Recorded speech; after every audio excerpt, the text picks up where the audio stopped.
Hey, good morning, guys. Happy Friday. Yeah, Friday. Friday's today. That's how these days of the week work. One of the funny things is that, I was out walking with my dad today. What a good time. We walked 4.2 miles. Yeah. I'm old. I get it. But that's as far as he's walked in quite a while. And so very, very good day for everybody. And we're talking, having a good time out there, father son time, walking, breathing early morning, early morning sunshine and cold air. Anyways, the point is this: we kind of got talking about life, and so this kind of prompted me into this little mornings with McDaniel rant. I should probably call it McDaniel mornings with McDaniel rant. Yeah, I think that'd be more accurate. Anyways, here it goes. Here's the 7 rules in life. These are actually really, really simple. So number one, let it go. You know how many times we hang on to stuff and we just fret and fret and fret and fret and fret about it. And in reality, if you just let it go, and if you do, if we never let it go, we're just going to allow it to destroy a perfectly good day. Like someone said something, or you got in an argument, or you had an aggressive discussion with somebody, or you broached a subject matter that you may or may not agree with. All of a sudden, it's up in arms. Dude, let it go. I just had an energized conversation with 2 individuals this morning, actually, and I was making a point. They were making their point, and it got a little heated for a moment.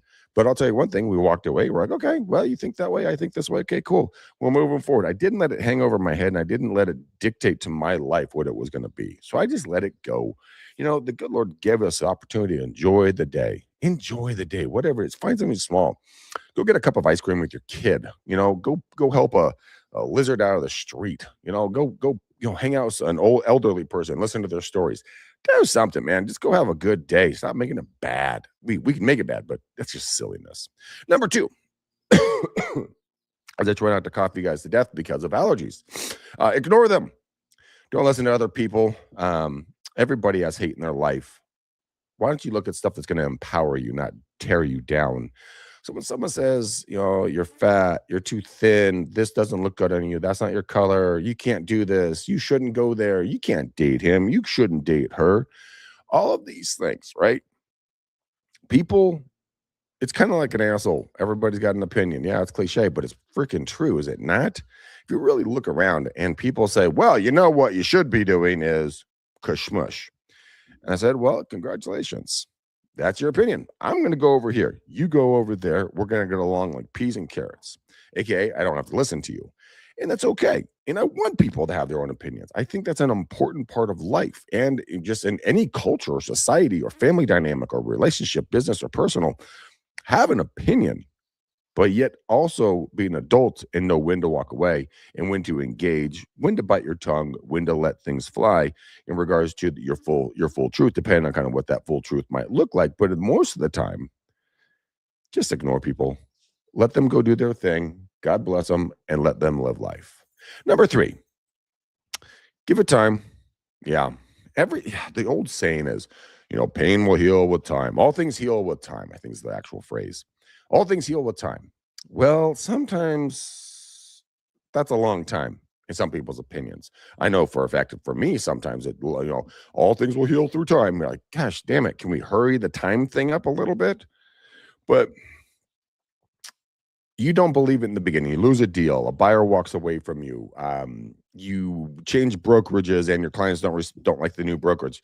Your wife is mad at you. Your husband's mad. The kids are, bouncing off the walls with purple hair. Who knows, right?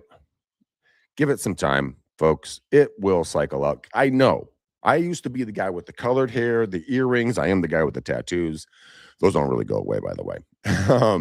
And, you know, my parents just gave it time. They accepted me, right? Except for the hair and the beer bottle opener on my belt buckle. That was a real winner, by the way. But my parents gave it time. You should give it time too. I mean, give it time, give it space, ignore people a little bit. And when I say these words and these phrases, I'm not saying it to be mean or vindictive or, spiteful in any way, shape, or form. What I'm saying is you have to be primary number one. Now, I'm not going like, oh my God, you're the center of the universe. No. What do they say on an airplane? Put your own mask on and then help the person next to you. That's exactly what I'm saying to do here right now. I'm saying put your own mask on and protect yourself. Otherwise, you're not going to be able to help anybody that's really out there. Let's go to number 4. Do not compare. You know what? You're going to see some action behind me. We got our pool people back here just kicking butt and taking names and making some money. But here's our number 4. Don't compare yourself to other people. Everybody has their own life path. Some people are going the same way you are. Some people aren't. Because people are in your life for 3 reasons. Okay. A reason, a season, or a lifetime. Now, the first time I was told that, a reason, a season, or a lifetime, and I was like, what in the heck are you talking about? Well, people are here for that time from. So a reason is that you're going to learn something from them. Whatever it is, you're going to learn something. There's a reason why they're in your life. A season is a portion of time. So it's easiest to, kind of put this in a dating relationship. You date somebody, then it doesn't work out. You move on. That's a season. And then a lifetime is like someone who is incredibly important to you. Typically, it's going to be family members. I said typically, sometimes not so much. Dear good friends, great clients, people that are going to stick around and encourage you day in, day out, good days, bad days, ugly days, hot days, cold days, doesn't matter. They don't leave you. They stay by your side. I have a couple of those friends, and they are irreplaceable. You could give me as much money or as much power, fame, glitz and glam as you want. But if you don't have someone who's going to call you on your darkest day, man, you have a rough one coming ahead of you, because those people will never leave you. So again, we go back to reason, season, lifetime. So don't compare wherever people go. They did their part in your life, whatever that is. Keep moving forward. Number 5, then we have 2 more, guys. Stay calm. It is so easy to get ramped up and riled up and irritated and frustrated, and you pop off and say something you really wish you didn't say, right? Well, staying calm and thinking it through, I call working the problem. Work the problem mentally. Think twice, speak once. It's like when you're cutting wood and you're in wood shop, and the instructor goes, okay, cut me a 45-degree angle. You're like, what the heck is a 45-degree angle? First off, and how the hell do I do it? Well, you ask questions, you learn, you do it, right? But you don't freak out about it and cut your fingers off. Same thing with reality in life. Stay calm through all these different circumstances and situations. What helps me a lot is I'll take like a Post-it note, right? Or I now will write things down on it like I'm going out of style. Other times I'll take my hand and I'll write, if you guys can see this right here above my thumb, I will have literally a paragraph going all the way down my hand of things I need to do or accomplish or remember. And that just works for me. I stay calmer that way. But when folks get jumped down your throat about one reason or another, for whatever reason, right? Breathe, count to 3, and just relax. And let them spill their guts, take notes, and then go back line item by line item by line item. And it will help you keep your thoughts clear and concise. When a seller freaks out on you because their home didn't sell in 36 seconds, and then if it does sell in 37 seconds, they paid you too much, right? So a lot of people can freak out when they hear that. They're like, oh my God, how could you insult me? I've taken 20 years to get it sold in 20 minutes. Well, they saw 20 minutes. So stay calm. Walk people back through kind of reality in the sense of, sanity, if you can. Sometimes people are banana cakes, and that's when you really stay calm, because if you throw gasoline on a fire, boom, mushroom cloud. Not a good play. Number 6. Sorry about that, guys. Again, allergies are killing me. I got to go take my pill in there so I can actually function today.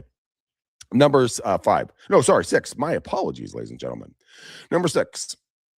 It's on you, man. It's on you. Whatever you want to do in life is up to you. Do you want to lose weight? Do you want to gain some muscle? Do you want to train for a triathlon? Do you want to get one listing a month? Do you want to work with, one great buyer? Do you want to switch over to an investing platform? What do you want to do? Do you want to get on camera like I am right now? Get a microphone, a couple of lights, a laptop, and a box, and a bunch of cords everywhere. You can do exactly what I'm doing right now. But it's on you. Make a decision. What do you want to do? Everything you want is on the other side of fear.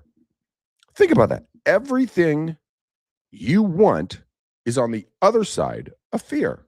Yeah, I slowed down my speech. You guys are intelligent humans. I'm not looking at you guys like you're crazy. But I mean, think about it. What's the one thing you've done today or didn't do today because you're afraid of it? Was it making that phone call, sending that email, having that tough conversation, addressing something that's driving you nuts? And then it eats away at you. So what are you going to do about it? Are you going to sit there and whine, bitch, moan, and complain? No, probably not. You're a rational, awesome human, so you're not going to do that. You're going to take it. You're going to take it on the chin and be like, you know what? Yep, that was me. I own this situation. By the way, once you start doing that, it's one of the most cathartic things you can do because now you're owning your life, your choices, your rationale. And I struggled with that for a while. Honestly, I did because I would pop off and say something stupid and just to argue with somebody. It wasn't anything big, a bunch of buddies or something like that hanging out. But I learned something that if I don't have something that I can actually back up and really talk about, there's no reason for me to open my clamshell. Just shut up, right? But then it's on me if I don't say anything. So you're damned if you do, damned if you don't. But pick your battles. But I'll tell you one thing: being in utter and total control of everything that comes out of your mouth verbally. I mean, it's only 7% of our communication is the actual words. 38% is going to be your tonality, and 55% is going to be your physical stature. Are you standing up? Are you hunched over? Whatever. But that's how communication works. So, however you want to communicate, it's going to be on you. All right, last and final one, guys. Smile. Smile is one of the biggest and easiest things to do to just disarm somebody. When's the last time, unless you really hated the person, you met somebody and they're like, "Hi, how are you?" And you're like, "Oh, this person's really friendly. There's no threat." It goes back to your primal brain with open hands, an open palm, big smile, nothing hiding behind their hands. Subconsciously, you go, friend, not foe. Okay. So now you're okay. I can be friends with this person. I'm safe around this person. So why not allow people to feel safe around you? Why not smile a little bit more? There are a couple of agents that come to mind right now. And I think they would have to get the jaws of life to make them smile. I'm being real honest with you. Every time I see them, they're always sitting down. They've got, RBF just written all over their face. And I'm like, man, you know, you're going to get wrinkles doing that, right? Takes like a lot more, like twice as many muscles to frown to smile. I, I learned that. Maybe you guys probably already know that, but smile more. Your internal self is going to thank you. The people around you is going to be thankful. How you doing, ma'am? Good to see you, sir. Howdy. Nice to see you guys. Smile, right? Wave to everybody. Hi, hi. At least you do it up here in the country. Sometimes in inner cities, might not be the best idea to be waving. Who knows? You're going to be throwing up gang signs. Gangster. Yeah, I'm white, and that was the whitest gang sign throw up ever on earth. Anyways, guys, that is our 7 rules of life. Let's go over them one more time really quickly. Let it go. Number 2, ignore people. Not ignore them, but ignore the negativity. 3, give it time. 4, don't compare, baby. Do not compare. Number 5, stay calm. Number 6, it's on you. And number 7, smile. All right, guys, I hope this helped you. This is a Friday. I came in a little bit late. Like I said, I was out walking with my dad, so we're getting some steps in today. 4.2 miles, man. 4.2 miles. We're doing pretty good. So, anyways, I hope you guys have a great Friday, and I'll see you guys back here on Monday. We'll do it all again. Until then, boom, peace. I love you. Bye, guys.